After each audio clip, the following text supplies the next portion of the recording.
মিথ্যা কথা বলা যাবে না, নিজেও মিথ্যা কথা বলা যাবে না।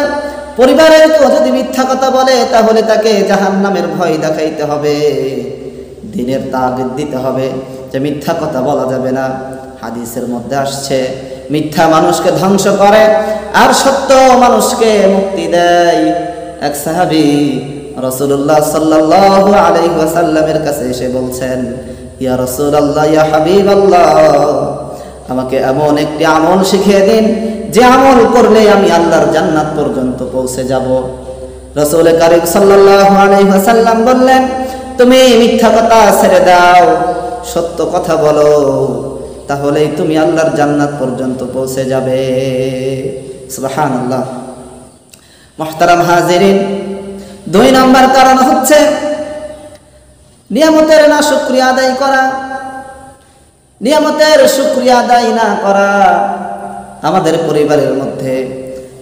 পরিবারের মধ্যে সংসারের মধ্যে আল্লাহ পাক রব্বুল আলামিন কত নিয়ামত দান করেন, কিন্তু আমরা এই নিয়ামত পাওয়ার পরে একটা বারের জন্য আমরা আল্লাহ তাআলার শুকরিয়া আদায় করি না। আল্লাহ পাক রব্বুল আলামিন বলেন, লা ইন শাকারতুম ওয়া লা আযীদান্নাকুম ওয়া লা ইন কাফারতুম ইন্না আযাবি লাশাদীদ। কেউ যদি আমার নিয়ামতের নাশকরি করে, আমি আল্লাহ আমার ওই বান্দার উপর থেকে আমি আমার নিয়ামতগুলো সংকুচিত করে দিই, ছিনিয়ে নিই। আর কেউ যদি নিয়ামতের শুকরিয়া আদায় করে, আমি আল্লাহ ওই নিয়ামতকে দ্বিগুণ করে দিই। সুবহানাল্লাহ। এই জন্য নিয়ামতের শুকরিয়া আদায় আমাদেরকে করতে হবে। 3 নম্বর যেই কারণে আল্লাহ পাক রব্বুল আলামিনের রহমত বারাকাত পরিবারের মধ্যে থাকে না, পরিবারের অভাব দূর হয় না। পরিবার থেকে অভাব দূর না হওয়ার অন্যতম কারণ হচ্ছে 5 ওয়াক্ত নামাজ না আদায় করা।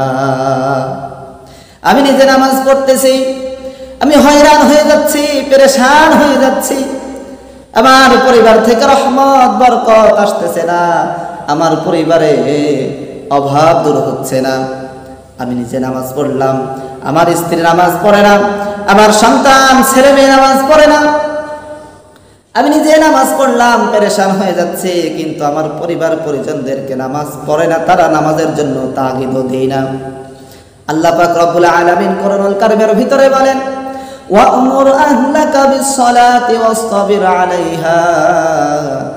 হে রাসূল, আপনি আপনার পরিবার পরিজনদেরকে নামাজের তাগিদ দিন আর আপনিও এটার উপরে অবিচল থাকুন।